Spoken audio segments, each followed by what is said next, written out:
పెంచుకున్నాను.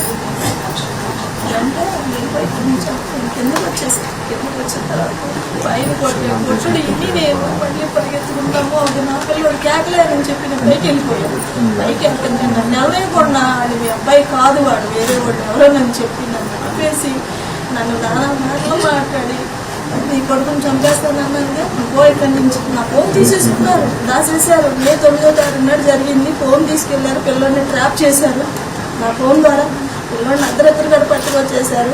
అక్కడ వారి దగ్గర అందరూ చెప్తున్నారు, అయ్యా మీ పిల్లల్ని తీసుకొచ్చారు, స్టేషన్లో పెట్టారు, ఇష్టం వచ్చినట్టు కొట్టేశారు, నువ్వు వెళ్ళమ్మా అని పిల్లలు చెప్పారు. అక్కడ ఉన్న రోడ్డు మీద పిల్లలు మన ఇంటే రోడ్డు. నేను గబగబా పైకి వెళ్తే మీ అబ్బాయిని నేను తీసుకురాను, వాళ్ళు వేరే వాళ్ళు వెళ్ళిపో అని చెప్పాను. మళ్ళీ ఫోన్ తీసుకున్నారు అని చెప్పేసి మళ్ళీ వెళ్తానే ఉన్నా. రోజు 15 రోజులు 20 రోజులు తిరుగుతూనే ఉన్నా. ఎర్రటి ఎండ, అన్నం లేదు, ఏమీ లేదయ్యా.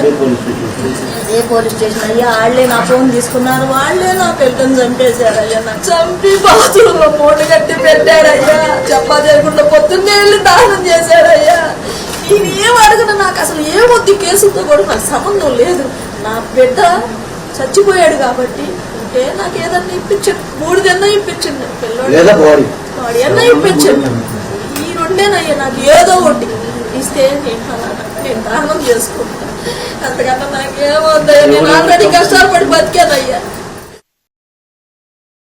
మరిన్ని అప్డేట్స్ కోసం ఛానల్ ను సబ్స్క్రైబ్ చేయండి. నోటిఫికేషన్స్ కోసం బెల్ ఐకాన్ పై క్లిక్ చేయండి.